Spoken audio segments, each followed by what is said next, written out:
You will very rarely ever see a brother working 9 to 5 throwing a year's paycheck at the strip club.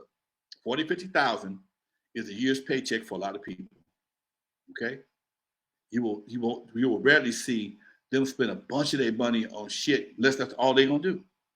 Okay, that's all. If that's all they do, buy cars and fix up cars and low ride, whatever. But you don't see them doing. Not you. It's real hard to go to school, get an education, get a job, raise a family, and have that kind of disposable income and throw it away.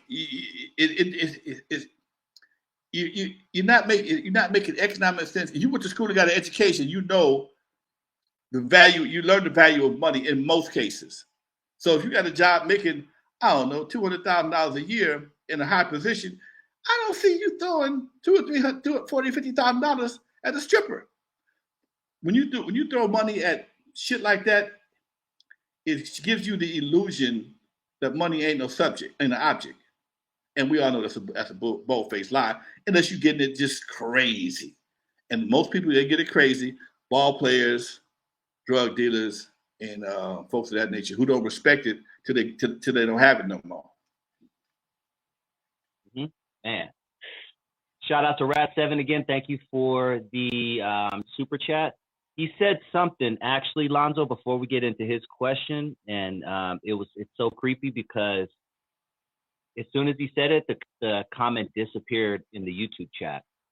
They're watching us, unfortunately. But it did pop up on the Facebook chat. He said Big Pharma is the biggest drug dealer on the planet. Check this out. Every drug that we have ever known to like, they found a way to duplicate it in a pill. I'll wait. Think about it. Folks like heroin, they found that they call it hillbilly heroin. Opioids.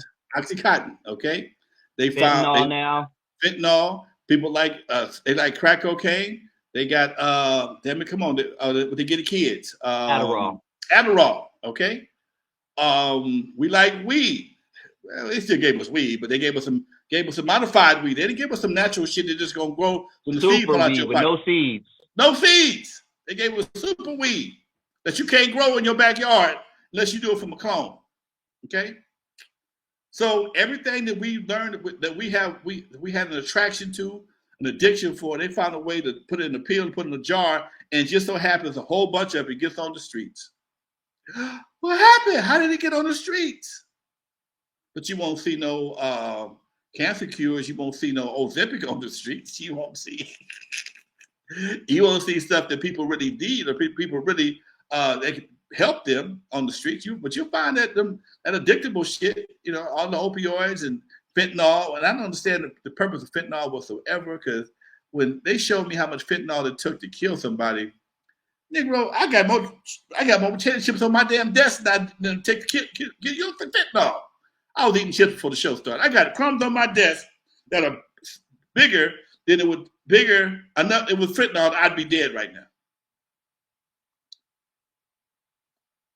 Let's jump into some questions from the audience, and we'll start with Rad7 since he did shoot us a super chat. And if you're feeling a little friendly tonight, there's a little money sign right there. Shoot us a few bucks. We really appreciate it. Now, he says, Lonzo, what are some of your memories of Dootsie Williams? And before you get into that question, remind everyone again who Dootsie is and give a little background of his history. Dootsie Williams was the owner of Doodle's Music Center. It's on Central 135th Street, around the corner from Eve After Dark. I have very vivid memories of Dootsie Williams because I spent time with Dootsie Williams.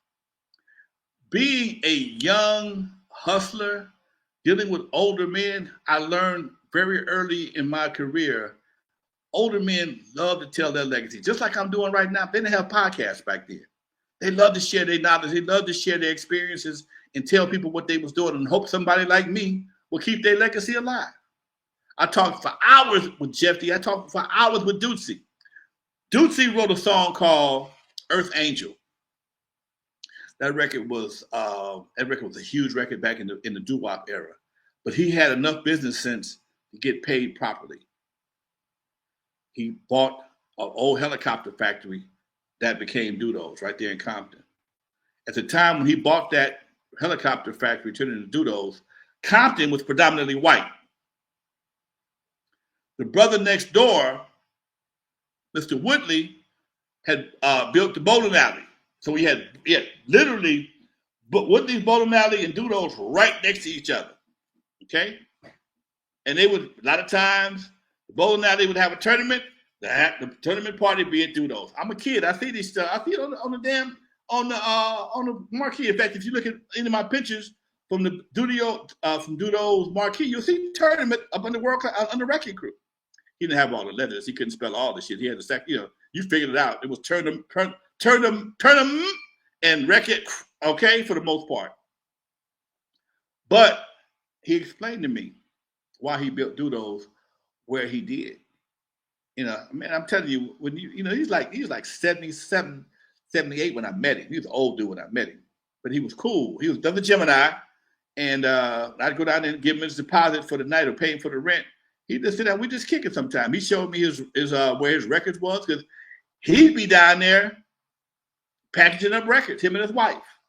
They own Dutone Records, Red Fox and Richard and Willie, Skillet and Leroy. All these guys are on this label. Okay. And they would always be at Doodles performing, but he always had his label too. So he's selling records and selling tickets. The front door Doodles had it was like a little half door. You could walk up and buy tickets. It'd be lines sometimes. My old man cut lines. We cut lines in Compton. We used to be lines out the day of a show. People buying tickets for the concert that night. But when I got to know him, I went into the office where he was. He got shelves all over, all the back wall. And that was also his warehouse. So he wasn't selling tickets. He was packaging records to ship them out. Doodles had 3 sections to it. One side, it had a 2-story. Other side, it was an auditorium in the middle and another building on top of it. On the one side where the ticket booth was, you go upstairs, he had his office, but he also had a full, like a 2-bedroom apartment and a studio apartment. A 2-bedroom apartment and a studio apartment. How do I know this? I took the tour, and before I bought my house where I'm at right now, I was thinking about buying Doodles. He'd offered it to me. I didn't have the financial literacy to know I could afford it, because I was going to pull a Dan Tennant and live in the studio and party on the weekend. That was my plan. Anyway, he explained to me that at the time when he started doing his shows, because most of the area was white, Carson wasn't even around yet.